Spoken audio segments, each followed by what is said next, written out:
You are sitting in traffic. The car next to you is a gleaming BMW. The driver looks immaculate, a picture of absolute success. But here is the cold, statistical reality. The person pulling up in that BMW might have exactly $47 sitting in their checking account. It sounds like an exaggeration, but it is the defining characteristic of our modern economy. Americans currently owe $1.28 trillion in credit card debt. The average household carries over $100,000 in total debt. And yet, somehow, the parking lots are completely full of luxury vehicles. The malls are packed with people carrying designer shopping bags. We are living in a meticulously curated hallucination. A recent study found that nearly half of Americans with credit cards carry a balance month to month. Yet luxury car sales keep climbing. Designer brand revenue keeps growing.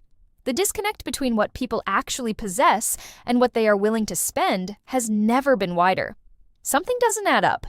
You feel it, don't you? The quiet, suffocating pressure when you scroll through your feed or walk into an office. That coworker of yours just bought a designer bag. You know her salary. You know what rent costs in this city. That bag costs more than her entire emergency fund. Or consider the guy at the bar, the one endlessly bragging about his investment portfolio. The truth is, he has more credit card debt than actual investments. And the influencers showing off their supposedly limitless luxury lifestyle, they are 3 months behind on rent. We are surrounded by a massive number of people who have figured out exactly how to look wealthy while being utterly, hopelessly broke. They project an image that instantly crumbles the moment you look just a little bit closer. Social media overflows with people flaunting wealth they simply do not have. They have mastered the appearance of success while building absolutely nothing underneath. Welcome to the era of the fake rich. The central illusion of our time is that visibility equals prosperity. It doesn't. Real wealth whispers. Fake wealth screams. People are purchasing a costume for a level of success that has not arrived, and likely never will. Once you understand the mechanics of this deception, you will see it everywhere. You will realize that the vast majority of the status you envy is entirely financed by high-interest debt. Let's dissect the logic of this performance. It usually begins with the entry-level luxury trap.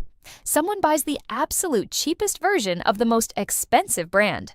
The base model BMW, the logo belt from Gucci, the starter bag from Louis Vuitton. They desperately want the badge without possessing the budget. Walk through any premium grocery store parking lot, and you will spot this immediately. You will see a bare-bones Mercedes with manual seats and no navigation. You will see an Audi with the smallest engine option and 0 upgrades. These vehicles exist for a very specific psychological demographic. Manufacturers know exactly what is happening.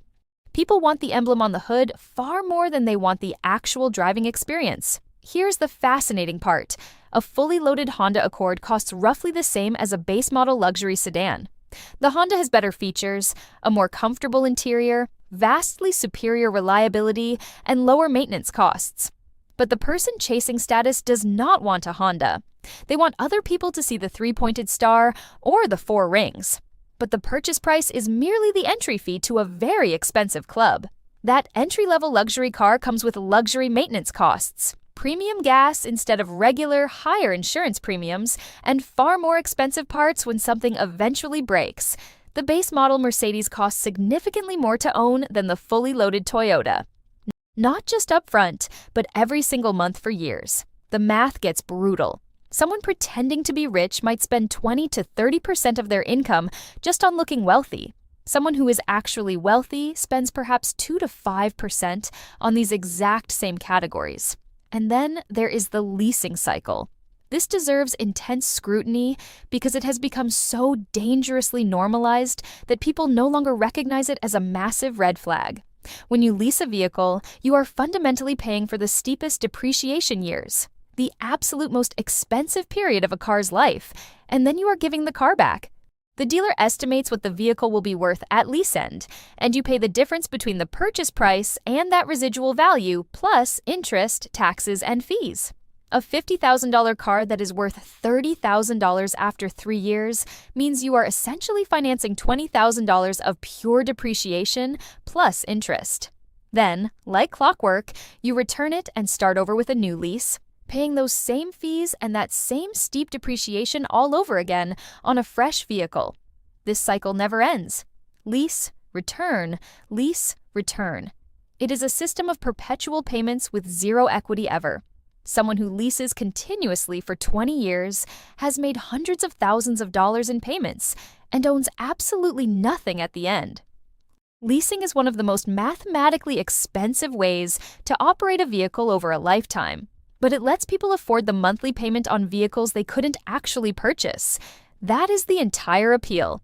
The person driving the leased luxury sedan looks successful. The payment fits their monthly budget.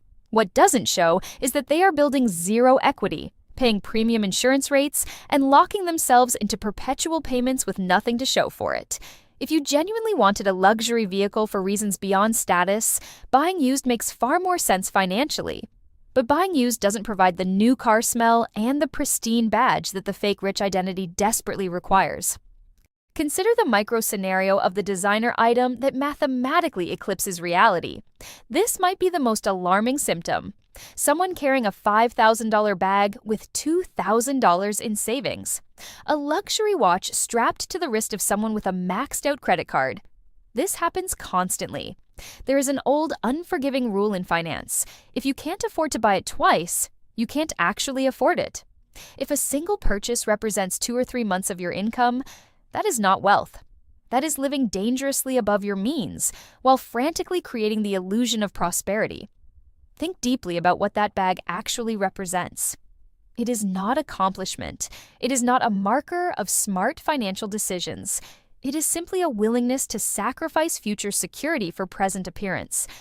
The bag might successfully impress strangers for 3 seconds, but the empty savings account will create suffocating stress for years.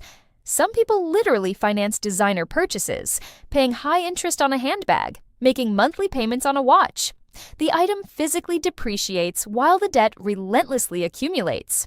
By the time it is finally paid off, they have spent 30% more than the sticker price on an object that is now worth half what they originally paid. People with actual wealth rarely make purchases that jeopardize their financial foundation. Their luxury items represent a microscopic fraction of their net worth, not a significant, terrifying chunk of their monthly budget. But the physical items are only half the disease. The psychological performance is far worse. Watch for constant money talk. The person who simply will not stop steering conversations toward income, investments, spending, or deals they are supposedly working on.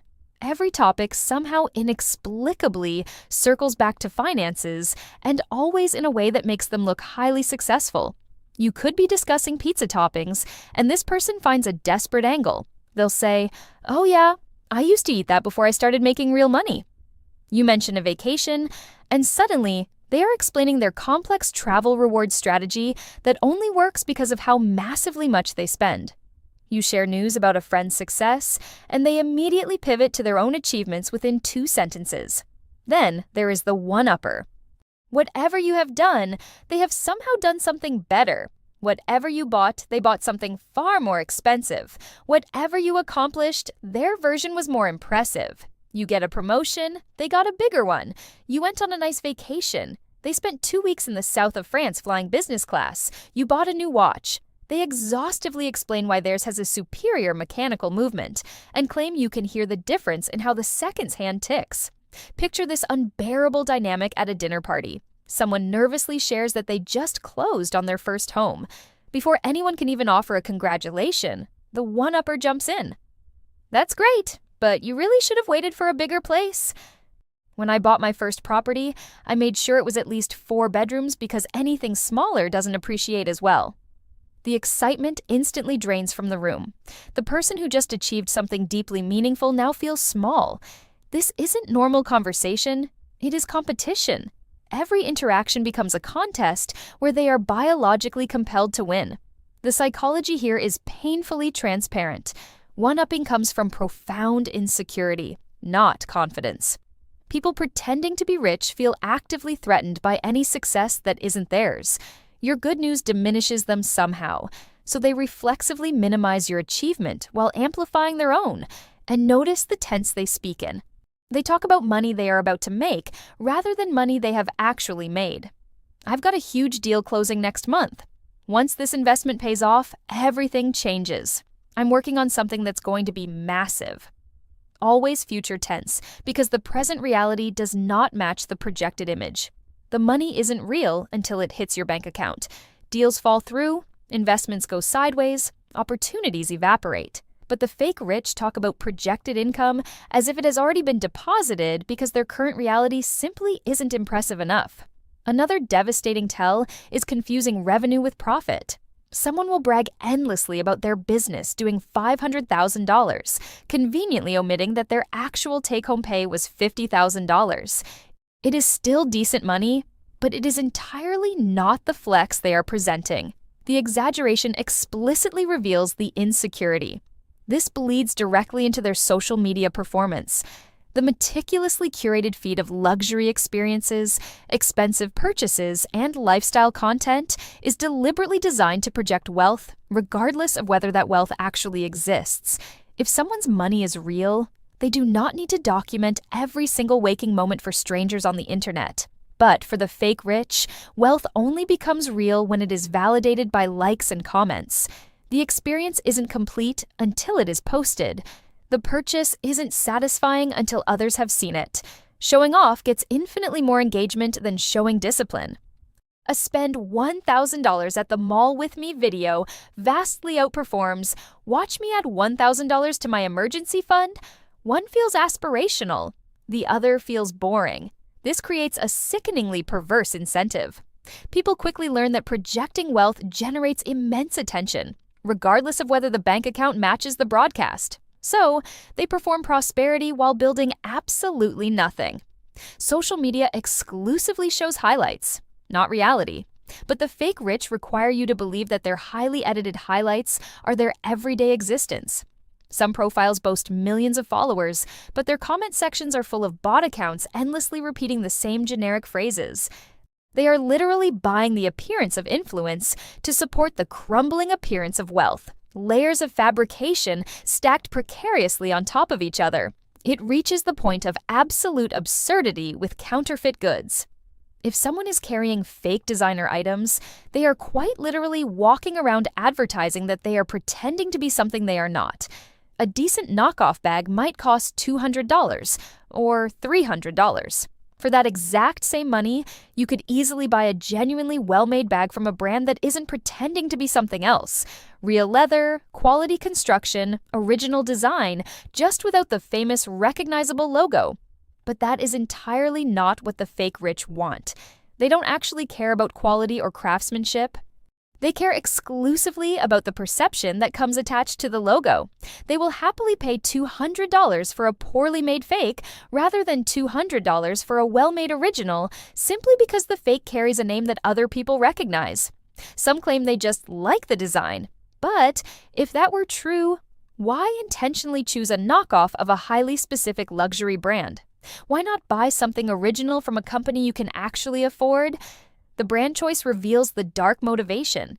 It is about the logo, not the design. You have literally paid good money to carry around physical evidence of your own pretense. And in the background, there is the relentless promotion of slightly faster than normal schemes that sound almost plausible. Forex trading, drop shipping, crypto day trading, option strategies, infinite banking. Some revolutionary system that is going to change everything if you just get in right now. A tiny fraction of people actually succeed at these activities. The vast majority quietly lose their money. But the fake rich love talking about these opportunities because once again, they operate purely in the future tense. They are not discussing what they have actually built. They are discussing what they are about to build. The massive potential justifies the depressing current lack of actual results. Someone discovers a new opportunity and goes all in. They talk about it constantly, try to aggressively recruit their friends, and project massive, unshakable confidence. 6 months later, they have quietly lost money, but they absolutely never mention that part. Instead, they have already moved on to the next opportunity. Equally confident, equally vocal. The pattern repeats every year or two, a long, quiet trail of failed ventures they never acknowledge.